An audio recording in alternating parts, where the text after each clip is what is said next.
नमस्कार। आज हम बीए बीएड थर्ड ईयर की क्लास पढ़ रहे हैं। साथ ही अपना टॉपिक है अकबर,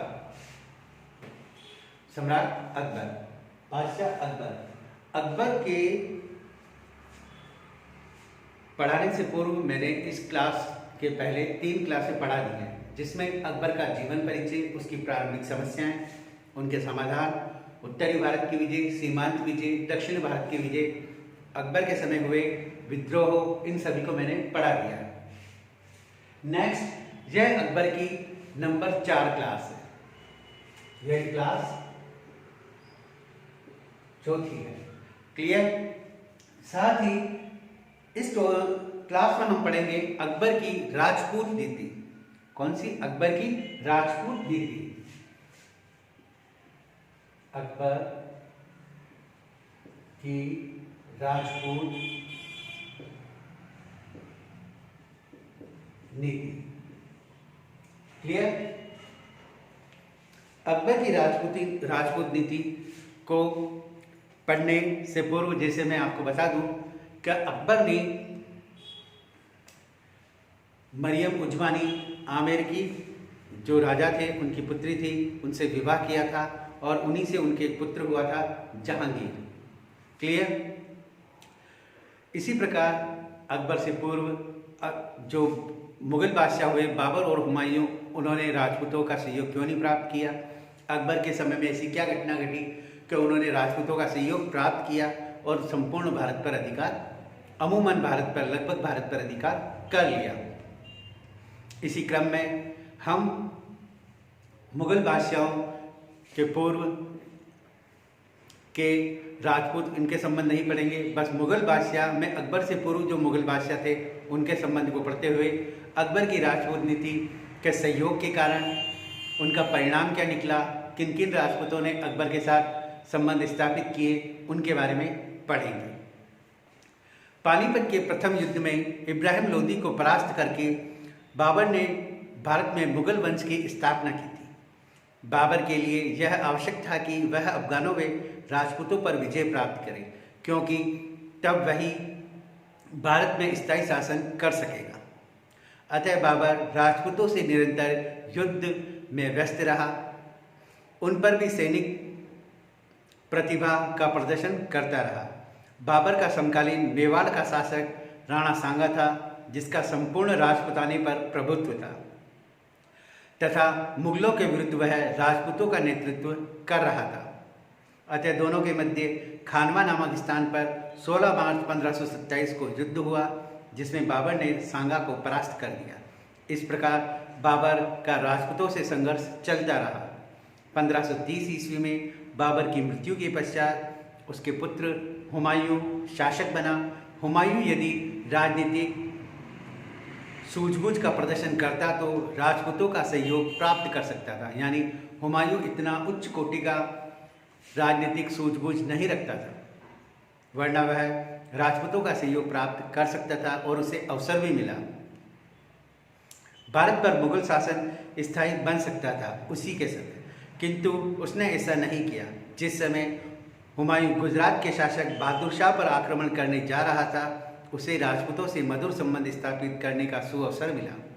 मेवाड़ की रानी कर्णवती ने राखी भेजते हुए हुमायूं को धर्म भाई बनाने का प्रस्ताव किया था तथा बहादुर शाह, जिसने उस समय मेवाड़ को घेर रखा था, के विरुद्ध सहायता मांगी। यानी एक मुसलमान जो शासक था, उसे भाई बनाकर दूसरे जो मुस्लिम बादशाह थे, उनके विरुद्ध उसकी सहायता मांगी। उधर बहादुर शाह ने हुमायूं को यह संदेश भेजा कि हम दोनों तो एक ही धर्म के हैं, आपस में क्यों लड़े एक हिंदू राज्य के लिए। अतः हुमायूं ने कोई सहायता नहीं की उस समय। हुमायूं ने कर्णावती की सहायता के लिए इसलिए नहीं की, वह हिंदू थी। यदि हुमायूं ने उस समय मेवाड़ से मधुर संबंध स्थापित करके बहादुर शाह के विरुद्ध उसे सहायता पहुंचाई होती, तो हुमायूं को न तो शेरशाह से परास्त होना पड़ता और न ही उसे भारत से पलायन करना पड़ता। यानी हुमायूं ने कर्णावती की सहायता नहीं की, जिससे वह भारत से, शेरशाह से परास्त होकर भारत से उसे भागना पड़ा। अकबर की राजपूतों के प्रति जो उदारता की नीति अपनाने के जो कारण दिए जाते हैं, वो यह हैं कि पहला तो अकबर का जन्म एक राजपूत परिवार के यहाँ हुआ था, क्योंकि उनकी माता जो हमीदा बानो गर्भवती थी, तो अमरकोट के राजा वीर साल के यहाँ उनका जन्म हुआ था। तो जन्म से ही राजपूतों के प्रति अकबर के मन में उदारता थी। और भी अन्य कारण हैं जो देखिए। हुमायूं के पश्चात 1556 ईस्वी में भारत का मुगल सम्राट साम्राज्य का शासक अकबर बना। अकबर अत्यंत योग्य, दूरदर्शी एवं राजनीतिक सूझबूझ वाला उत्कृष्ट व्यक्ति था। राजगद्दी पर आसीन होते ही उसने यह समझ लिया कि यदि भारत में मुगल शासन को स्थिरता प्रदान करनी है तो राजपूतों के सहयोग के बिना यह संभव नहीं है, अतः उनका सहयोग नितांत आवश्यक है। अतः उसने राजपूतों के प्रति अपनी नीति को इस सिद्धांत के अनुरूप निर्धारित किया। प्रोफेसर भार्गव ने लिखा है, अकबर ने अपने साम्राज्य को हिंदुओं और मुसलमानों दोनों की भावनाओं का आधार प्रदान करने का निश्चय किया। यानी अकबर ने अपने साम्राज्य के दो स्तंभ निर्धारित किए, जिसमें एक स्तंभ हिंदू थे और दूसरे मुसलमान थे, दो निश्चित किए। उसने ऐसी नीति अपनाई कि राजपूत उसके सहयोगी बन गए और उन्होंने अपना रक्त बहाकर मुगल साम्राज्य के गौरव को बढ़ाया। यानी राजपूतों ने अपना रक्त बहाकर मुगल साम्राज्य के गौरव को बढ़ाया। ऐसी नीति का अनुसरण अकबर ने किया। उसे सुदृढ़ बनाया और दूर दूर तक विस्तार किया। यानी अपना रक्त बहाकर गौरव भी बढ़ाया, रक्षा की, सुदृढ़ बनाया अकबर के राज्य को और दूर दूर के इलाकों को जीतकर अकबर के कदमों में डाल दिया। अकबर ने समझ लिया कि राजपूतों के खिलाफ युद्ध और शत्रुता की नीति से मुगल साम्राज्य का भला नहीं हो सकता था। यानी मुगल जानते थे, मुगल बादशाह अकबर जानता था कि राजपूतों के सहयोग के बिना और उनसे शत्रुता हो गई तो हम कोई भी काम नहीं कर सकते। अतः उन्होंने ये माना कि इनसे शत्रुता से मुगल राज्य का भला नहीं हो सकता। यदि भारत में मुगल साम्राज्य को स्थायित्व प्रदान करना है तो राजपूतों की और बहुसंख्यक हिंदू जनता को अपने पक्ष में करना होगा। यानी मुस्लिम जो वर्ग था, मुस्लिम जो शासक था, जो वह जानता था कि राजपूतों और हिंदू जनता को अपने पक्ष में कर लिया जाए तो मुगल साम्राज्य चिरस्थायी सिद्ध होगा, और अकबर ने ऐसा ही किया। अतः अकबर ने राजपूतों से संबंध स्थापित करने के लिए निम्न कार्य किए, या अपना उनके प्रति जो उदार दृष्टिकोण रखा उसके जो निम्न कारण हैं वह इस प्रकार है। पहला, स्थायी शासन की स्थापना।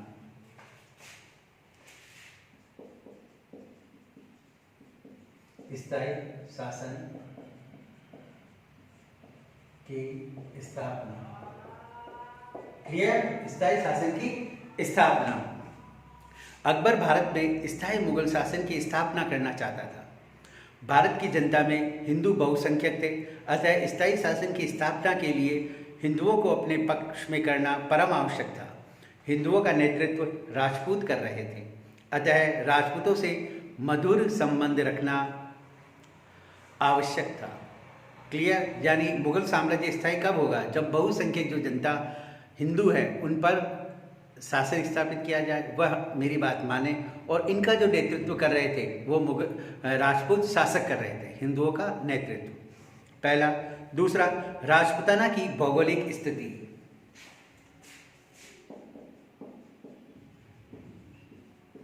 राजपूताना की भौगोलिक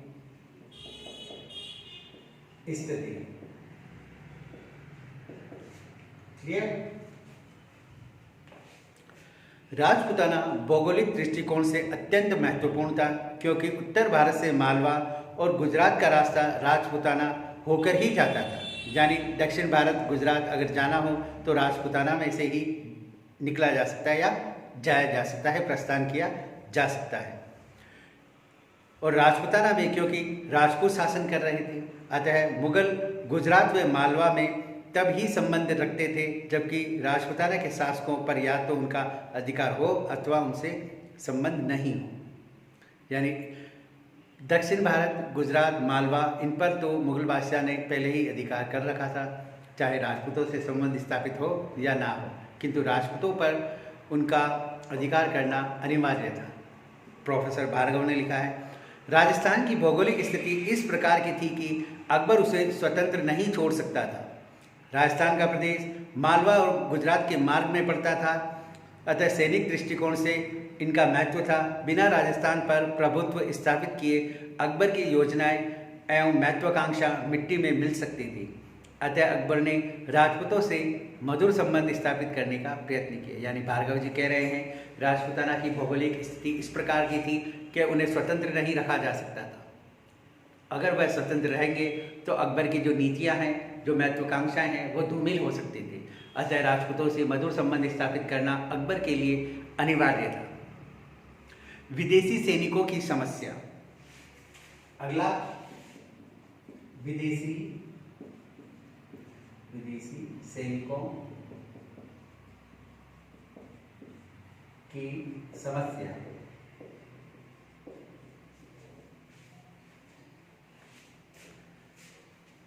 मुगलों को भारत में विदेशी समझा जाता था तथा भारतीयों के का उनके प्रति व्यवहार अच्छा न था। मुगल शासकों को भारत में युद्धों के लिए तुर्क सैनिकों पर निर्भर रहना पड़ता था, जिसमें अनेक समस्या थी। अनेक तुर्क सैनिक वापस लौटना चाहते थे।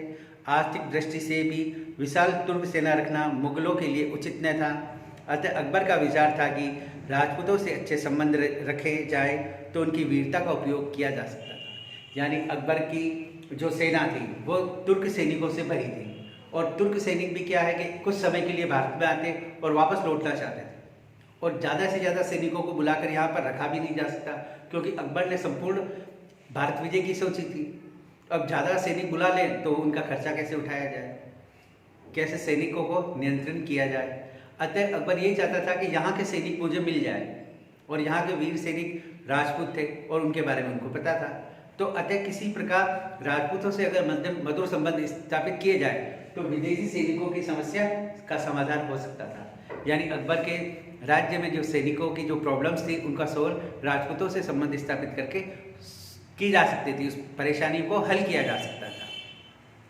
नेक्स्ट, राजपूतों का पराक्रम।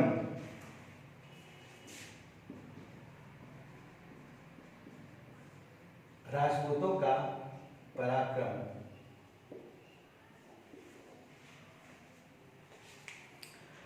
जब जब भारत पर आक्रमण हुए थे, राजपूतों ने विदेशी आक्रांताओं के विरुद्ध अपने शौर्य एवं पराक्रम का प्रदर्शन किया था। यानी राजपूत शौर्य और पराक्रमी थे, क्योंकि जब जब भारत पर विदेशी आक्रांताओं ने आक्रमण किया, शासन करने के लिए आए, तो इन राजपूतों ने आगे बढ़कर इनका सामना किया। अकबर राजपूतों के मुगलों के विरुद्ध संघर्ष से भी और उनके पराक्रम से भी परिचित था। अकबर मुगल राजपूतों की लड़ाइयों से भी परिचित था और राजपूतों के पराक्रम से भी परिचित था, क्योंकि उनके परदादा ने भी राजपूतों से लड़ाई लड़ी थी, परिचित था। अकबर जानता था कि राजपूत रण क्षेत्र से भागने के स्थान पर मरना अधिक पसंद करते हैं। यानी राजपूत जान चली जाएगी पर भागेंगे नहीं, ऐसी बात अकबर अत्यधिक पसंद करता था, क्योंकि उसे ऐसे ही सैनिक चाहिए जो रण क्षेत्र से भागे नहीं बल्कि उनका सामना करें, और राजपूत अपनी वीरता के लिए जाने जाते थे। अतः अकबर राजपूतों से प्रभावित था। अकबर यह भी जानता था कि राजपूत वचन के पक्के होते हैं, अतः उनसे मधुर संबंध रखकर अकबर साम्राज्य को दृढ़ता प्रदान कर सकता था। यानी राजपूतों से संबंध स्थापित करके उसका साम्राज्य दृढ़ता को प्राप्त कर सकता था। इसी बात अकबर के मन में थी। यानी अकबर ऐसे ही व्यक्तियों को चाहता था जो अपनी जान दे दे पर अपने प्राणों, अपने वचन की लाज रखे। क्लियर। और राजपूत रघुकुल रीत सदा चली आई, प्राण जाए पर वचन न जाए, ऐसी बातों पर विश्वास करते थे। क्लियर। अगला, शक्ति संतुलन बनाए रखना।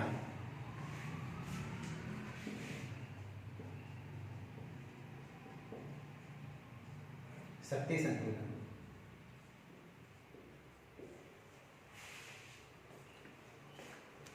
अकबर द्वारा राजपूतों के प्रति उदार नीति अपनाने का एक कारण यह भी था कि वह मुगल अमीरों की महत्वाकांक्षाओं पर अंकुश लगाना चाहता था।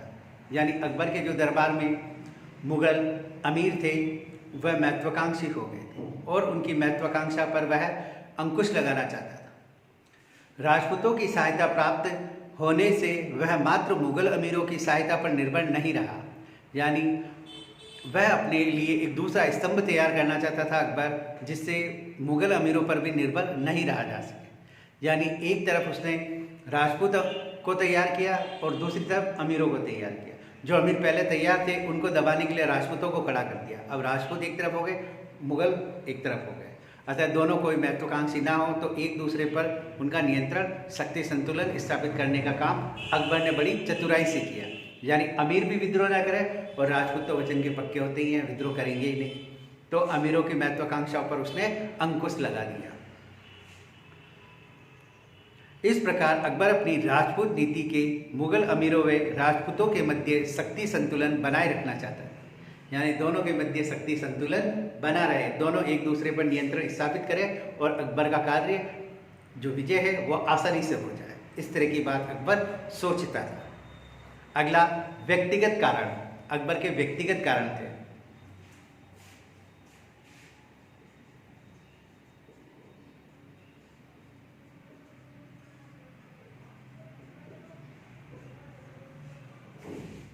अकबर स्वयं व्यक्तिगत कारण से भी राजपूतों से मधुर संबंध स्थापित करना चाहता था। अकबर के कुछ व्यक्तिगत कारण भी थे जिसने उसे राजपूतों के प्रति उदार दृष्टिकोण रखने के लिए प्रोत्साहित किया। अकबर का जन्म राजपूतों के किले में हुआ था तथा राजपूतों ने उसे आश्रय दिया था। अतः अकबर राजपूतों के प्रति कृतज्ञ था। अकबर को शिक्षा भी उदारता एवं सहिष्णुता की मिली थी। यानी उसने शिक्षा तो मिली थी पर वो उदारता और सहिष्णुता की मिली थी कि सर्वधर्म संभाव की बात उसने पढ़ी थी।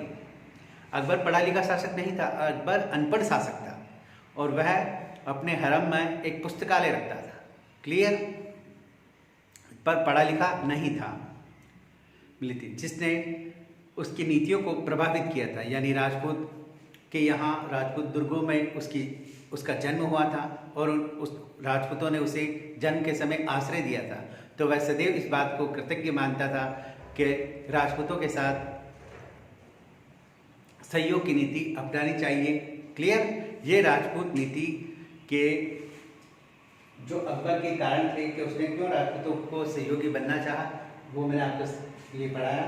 स्थायी शासन की स्थापना करना चाहता था। राजपूतों की राजपूताना की भौगोलिक स्थिति इस प्रकार की थी कि उन पर अधिकार करना आवश्यक था। विदेशी सैनिकों की समस्याओं का समाधान किया जा सकता था। राजपूतों का पराक्रम उन्हें सहयोगी बना लेने में ही उचित मानता था अकबर, क्योंकि वह एक पराक्रमी जाति थी और शक्ति संतुलन बनाया जा सकता था। मुगलों और हिंदुओं में दो स्तंभ बनाकर दोनों पर शक्ति संतुलन स्थापित अकबर ने किया।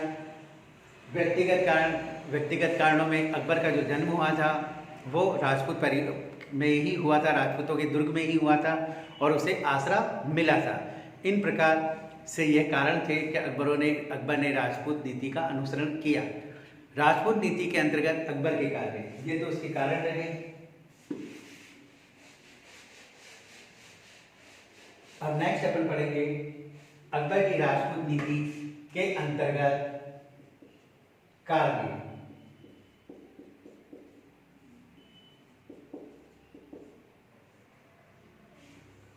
यानी अकबर ने राजपूतों का सहयोग लेने के लिए क्या क्या किया उसको पढ़ेंगे।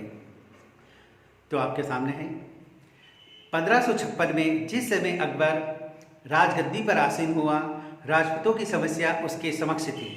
राजपूत अत्यंत शक्तिशाली तथा मातृभूमि पर प्राण न्यौछावर करने की भावना उनमें कूट कूट कर भरी हुई थी।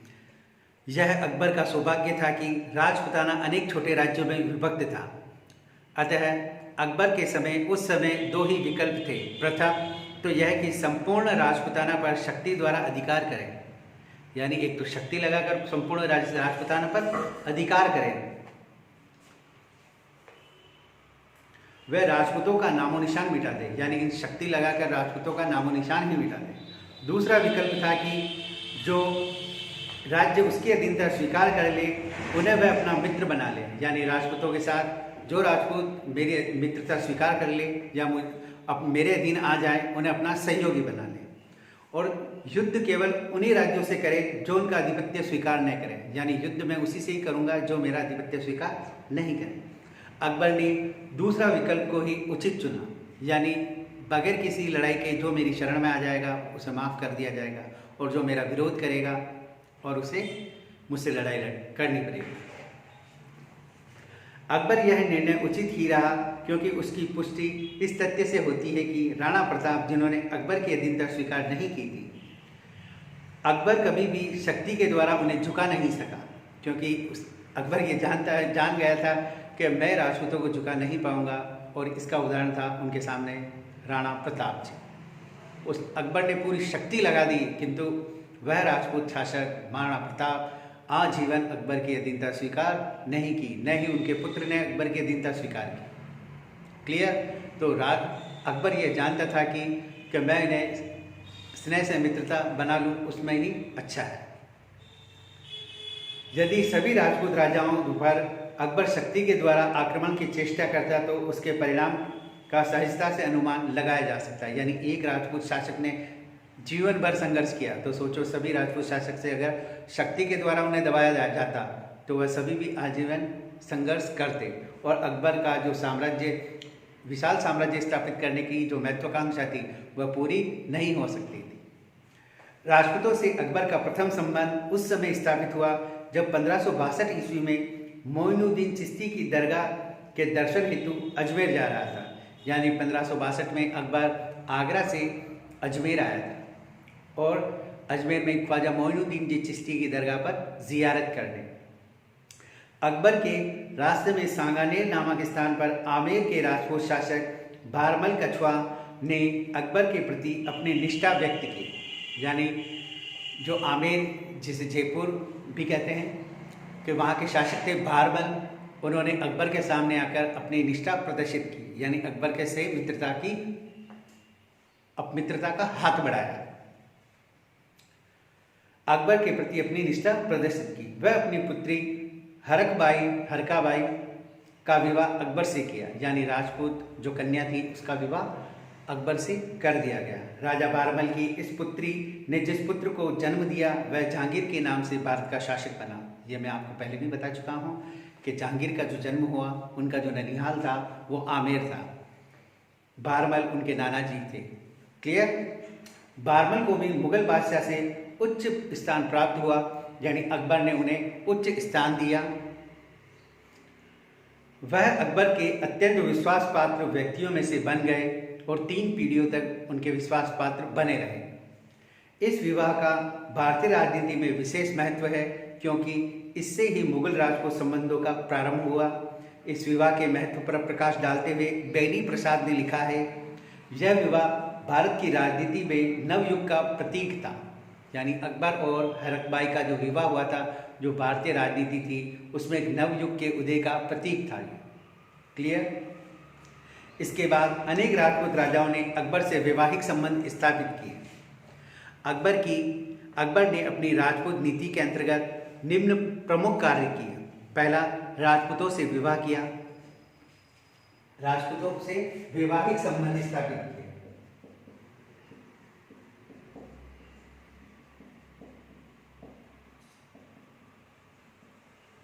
वैवाहिक संबंध अकबर ने जो राजपूत नीति के अंतर्गत जो कार्य किए थे उनमें पहला था वैवाहिक संबंध, क्योंकि 1562 में भारमल ने अपनी पुत्री हरकबाई का विवाह अकबर से किया, तो अकबर ने कहा कि जो मेरे से वैवाहिक संबंध स्थापित करना चाहते हैं वो कर सकते हैं। तो पहला उन्होंने कार्यान्वित किया राजपूतों से वैवाहिक संबंध। अकबर ने राजपूत राज्यों से वैवाहिक संबंध स्थापित कर उनसे मधुर संबंध बनाए, जैसा कि आमेर, जैसलमेर व बीकानेर राज्य की राजकुमारियों से विवाह किए, तथा अपने पुत्र सलीम जो जहांगीर बना आगे जाकर नाम से संबोधित हुआ, का विवाह जोधपुर की राजकुमारी से हुआ। क्लियर? साहित्यिक एविडेंस से ही ये बातें हो रही हैं, क्योंकि ये जो बुक्स हैं उसमें ऐसी बातें लिखी गई हैं। नेक्स्ट, राजपूत राजाओं को अभयदान। राजपूत राजाओं को अभयदान।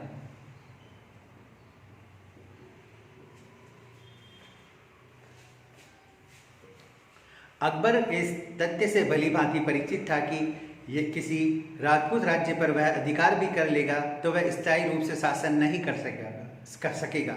अतः जिन राजपूत राजाओं ने उसके विरुद्ध युद्ध भी लड़े उन्हें भी अकबर ने क्षमा कर दिया। इस प्रकार यदि कोई राजपूत शासक अकबर का आधिपत्य स्वीकार कर लेता तो अकबर उससे मित्रता कर लेता। यानी जो जो राजपूत राज्य अकबर से युद्ध लड़ते थे अकबर उन पर विजय प्राप्त कर उन्हें मित्र बना लेता था, क्योंकि वह जानता था कि मैं अधिक समय तक राजपूत राज्यों पर अधिकार नहीं कर सकता। अतः उसने राजपूत राजाओं को अभयदान दिया था। धार्मिक स्वतंत्रता।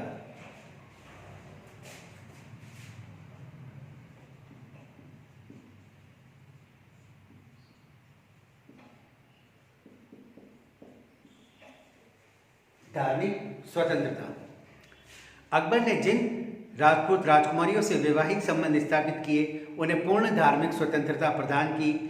इस प्रकार जो राजपूत उसके दरबार में रहते थे उन्हें भी अपने धर्म पालन की पूर्ण स्वतंत्रता थी। अकबर ने जजिया कर जो हिंदुओं से लिया जाता था उसे समाप्त कर दिया। यथासंभव हिंदू और मुसलमानों के प्रति वह समान व्यवहार करने में प्रयत्नशील था या प्रयत्न कर रहा था।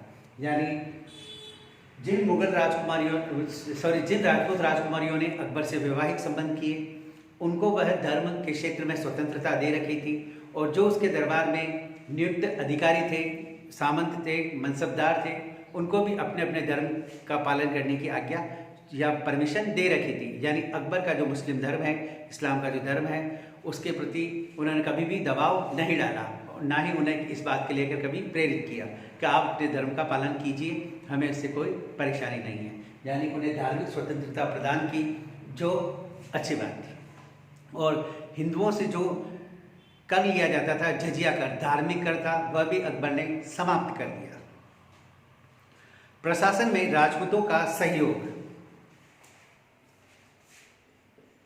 प्रशासन में राजपूतों का सहयोग।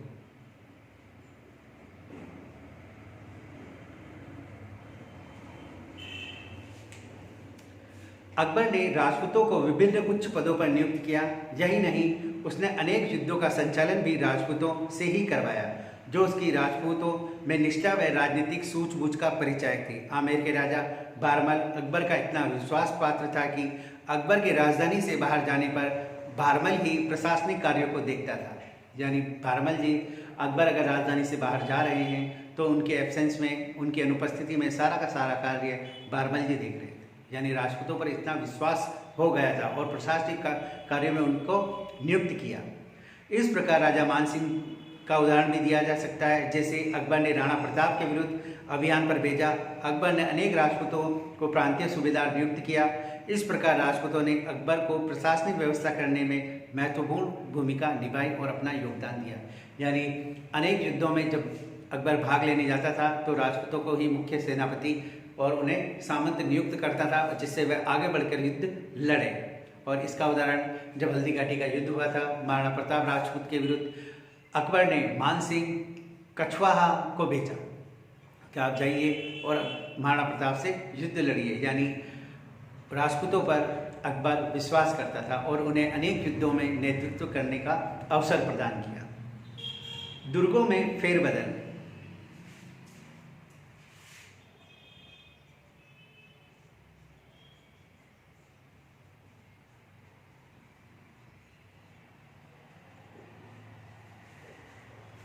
दुर्गों में फेरबदल। जिन राजपूत दुर्गों का अधिक सामरिक महत्व था, अकबर ने उन दुर्गों पर अधिकार कर लिया और उनके शासकों को अन्यत्र जागीरें प्रदान कर दी। इस प्रकार राजपूत शासक नाराज भी नहीं हुए और अकबर के कार्य की सिद्धि हो गई। अगला, विद्रोही राजपूतों के विरुद्ध अभियान। विद्रोही राजपूतों के विरुद्ध अभियान। क्लियर? अकबर की नीति व राजपूत शक्ति के प्रभाव से राजपूताना के अधिकांश शासक उसकी अधीनता स्वीकार कर चुके थे, किंतु मेवाड़ एक ऐसा राज्य था जिसने अकबर के शासनकाल के अंत तक उसकी अधीनता स्वीकार नहीं की। यद्यपि उदय सिंह के समय में अकबर विजय रहा, किंतु उदय सिंह के पुत्र राणा प्रताप ने आजीवन स्वतंत्रता के लिए संघर्ष किया। अकबर की अधीनता स्वीकार न करने के कारण से सभी राज्य अकबर के प्रभाव में आ चुके थे। अतः अकबर ने इनके विरुद्ध अभियान किए। समय समय पर इनको अकबर के विरुद्ध राणा प्रताप ने भी अभियान किए और कुछ प्रदेशों पर वापस अधिकार कर लिया। यानी अकबर ने भी विद्रोही जो राजपूत थे उनको दबाने के लिए बार बार अभियान किए और प्रयत्न किए। अकबर की राजपूत नीति का परिणाम, नेक्स्ट जो पढ़ेंगे अकबर की राजपूत नीति का परिणाम।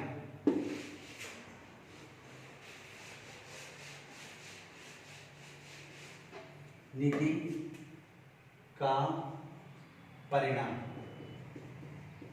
यानी राजपूतों के प्रति जो नीति अपनाई थी उसका क्या परिणाम निकला, देखिए। अकबर की राजपूत नीति का भारतीय राजनीति में स्थित एवं व्यापक प्रभाव पड़ा। उसके महत्वपूर्ण परिणाम थे। अकबर की राजपूत नीति के परिणाम राजपूतों व मुगलों के संबंध सौहार्दपूर्ण हो गए, जिससे राजपूताना को निरंतर युद्धों से मुक्ति मिली व शांति की स्थापना हुई। इससे राजपूताना का सामाजिक आर्थिक विकास हुआ। यानी अकबर और राजपूतों के संबंध स्थापित होने से निरंतर जो युद्ध थे राजपूताना में होते थे, अन्य शासकों से होते थे, वह समाप्त हो गए और राजपूताना में सामाजिक और आर्थिक उन्नति हुई। अकबर के राजपूताना से संबंध स्थापित करने से राजस्थान में राजपूताना में अब सामाजिक उन्नति और आर्थिक उन्नति की ओर अग्रसर हुआ, क्योंकि निरंतर लड़ाइयाँ नहीं लड़ी गई।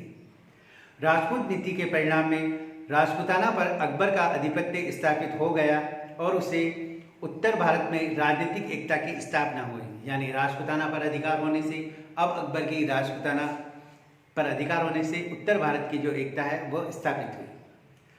अकबर की राजपूत नीति का बहुत लाभ हुआ। बिना किसी परेशानी व खर्चे के राजपूतों की विशाल एवं शक्तिशाली सेना उसके अधीन हो गई। यानी अकबर की जो दुर्ग सैनिकों की समस्या थी वो समाप्त हो गई, क्योंकि बिना किसी खर्च के राजपूतों की सेना अब अकबर की सेना में शामिल हो गई और उसकी आज्ञा का पालन करने लगी, जिसका उसने समय समय पर लाभ उठाया। मोरलैंड के अनुसार इस नीति के परिणाम स्वरूप अधिकांश राजपूत राजा अकबर के स्वामी भक्त हो गए तथा अकबर को सर्वश्रेष्ठ 50,000 घुड़सवारों की सेना प्राप्त हुई। यानी राजपूतों की जो सेना थी वह अकबर को प्राप्त हुई, सर्वश्रेष्ठ। नेक्स्ट अगला, राजपूत राजाओं की अपनी योग्यता प्रदर्शित करने का अवसर मिला। यानी राजपूत राजा जो योग्य थे उन्हें अपनी योग्यता प्रदर्शित करने का अवसर अकबर ने दिया और उन्होंने अनेक युद्धों को विजय किया, युद्ध जीते, लड़े। अगला, इस नीति से राजपूतों की एकता भंग हो गई। अनेक राजपूत द्वारा अकबर का आधिपत्य स्वीकार कर लिए जाने के कारण राणा प्रताप जैसे वीर ही ऐसे रह गए जो अकबर के विरोधी थे। इस प्रकार राजपूतों की एकता व शक्ति पर आघात लगा। यानी राजपूतों की जो शक्ति थी उस पर आघात लगा, क्योंकि अब कोई भी अकबर की अधीनता को, क्योंकि वो स्वीकार कर चुके थे। अब राणा प्रताप अकेले रह गए थे, जो राजपूतों के लिए आघात की बात थी, क्योंकि अब राजपूत अगर शौर्य प्रदर्शित करेंगे तो मुगलों के सानिध्य में ही करेंगे। क्लियर, क्योंकि उनसे संबंध स्थापित कर लिए। राजपूतों और मुगलों का आधिपत्य स्वीकार कर लेने से राजपूतों की प्रतिष्ठा धूल दूषित हो गई। यानी जो राजपूत स्वतंत्र समझे जाते थे वह अब अकबर के सानिध्य में आ गए, जिससे उनकी प्रतिष्ठा धूल दूषित हो गई। अगला, राजपूत राजाओं ने दक्षिण भारत, बंगाल पर आक्रमण किया व धन प्राप्त किया। यानी बहुत से जो राजपूत शासक थे अकबर के लिए अनेक युद्धों में भाग लिए और वहाँ से धन की प्राप्ति भी उन्होंने की। राजपूत नीति के कारण उत्तर भारत में राजनीतिक एकता की स्थापना हुई, जिससे भारत का सर्वोन्मुखी विकास हुआ। यानी अकबर की उत्तर भारत पूरी होने से अब भारतीय जो उत्तर भारत में है उनका विकास हुआ, क्योंकि अब एक शासक स्थायी रहा था। अतः अगला, राजपूत नीति का भारतीय संस्कृति पर भी प्रभाव पड़ा। राजपूत नीति के कारण हिंदू और मुसलमानों में पारस्परिक संबंध स्थापित हुए, जिसने भारतीय संस्कृति को भी प्रभावित किया। यानी रहन सहन, खान पान आदि का आदान प्रदान भी हुआ और भारतीय संस्कृति ग्राह्यशीलता है, उन्होंने मुस्लिमों की जो अच्छी बातें उसको ग्रहण की। क्लियर। इस प्रकार स्पष्ट है कि अकबर की राजपूत नीति के मुगलों व भारतीय दोनों के लिए दूरगामी परिणाम व्यापक पड़े। क्लियर? इस प्रकार इंडो इस्लामिक संस्कृति का भी जन्म हुआ, क्योंकि अब जो बिल्डिंग्स बनती थी उनमें हिंदू और मुगल दोनों शैलियाँ देखने को मिल रही थी। निष्कर्षतः अकबर ने 1556 ईस्वी में गद्दी पर बैठने के पश्चात राजपूताना में शासन कर रहे राजपूतों के प्रति जिस नीति का पालन किया उसे अकबर की राजपूत नीति कहा जाता है। अकबर एक दूरदर्शी सम्राट था। वह जानता था कि भारत में स्थायी शासन स्थापित करने के लिए राजपूतों का सहयोग आवश्यक था। अतः उसने राजपूतों के प्रति उदार नीति का पालन करते हुए उनसे सौहार्दपूर्ण संबंध स्थापित किए। ईश्वरी प्रसाद ने लिखा, बिना राजपूतों के भारतीय साम्राज्य स्थापित नहीं किया जा सकता था। उनके विवेकपूर्ण तथा सक्रिय सहयोग के अभाव में सामाजिक राजनीतिक एकता स्थापित भी नहीं की जा सकती है। वहीं राजस्थान के जो की इतिहास के लेखक हैं कर्नल जेम्स टॉड ने भी कुछ कहा है। उनके अनुसार मुगल साम्राज्य का वास्तविक संस्थापक अकबर था। वही प्रथम सफल विजेता था जिसने राजपूताना की स्वतंत्रता को नष्ट कर दिया था। क्लियर? क्योंकि मुगल साम्राज्य का संस्थापक अकबर को मानते हैं क्योंकि उसने ही राजपूतों की जो स्वतंत्रता थी उनको नष्ट कर दी। अकबर की इस नीति के परिणाम स्वरूप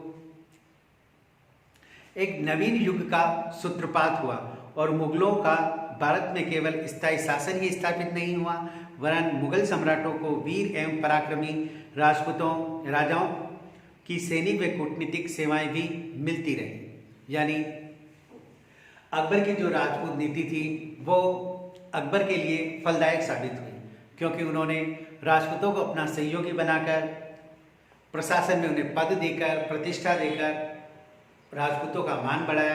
तो वहीं राजपूतों ने अनेक युद्धों में भाग लेकर युद्धों में विजयश्री प्राप्त की और अतुल धन संपदा प्राप्त कर अकबर को सौंपी। साथ ही इससे भारत के उत्तरी भारत के राजस्थान के जो सामाजिक आर्थिक जो विकास थे वह कार्य भी पूर्ण होने लगे। अतः अकबर की जो राजपूत नीति थी वो अकबर के लिए ज़्यादा लाभकारी सिद्ध हुई। उन्होंने ऐसा कहा जा सकता है कि अकबर ने राजपूतों को जंजीरों में जकड़ दिया, किंतु उन जंजीरों पर सोने का मुलज्जमा चढ़ा दिया, यानी सोने का जोल चढ़ा दिया। उन्हें इस प्रकार उनकी स्वतंत्रता को नष्ट कर दिया कि वो सिर्फ अकबर की सेवा में रहकर ही कार्य करें। यानी उन्हें जकड़ लिया, उन्हें स्वाधीन कर लिया, उन्हें बोलते ना अपना नहीं कह सकते हैं गुलाम, पर उन्हें अपना सहयोगी बना लिया और वह अकबर के लिए ही कार्य करने लगे। अतः इससे स्पष्ट होता है कि अकबर की जो राजपूत नीति है वो अकबर के लिए अत्यधिक लाभकारी और फलदायी सिद्ध हुई। इससे अकबर एक राष्ट्रीय सम्राट के रूप में उभर कर सामने आया, जो मुगलों के लिए और भारत के लिए लाभकारी सिद्ध हुआ, क्योंकि मुगल बाहर से आए थे और भारत में आकर बस गए और उन अकबर ने समय समय पर भारत के उत्तर भारत में वह जहाँ उसका राज्य था उसके विकास के अनेक कार्य किए। अपने इमारतों में अपने जो कार्य हैं उनके द्वारा भारत को इससे लाभ की स्थिति में पहुंचा दिया। आज के लिए इस क्लास में इतना ही। थैंक यू, धन्यवाद।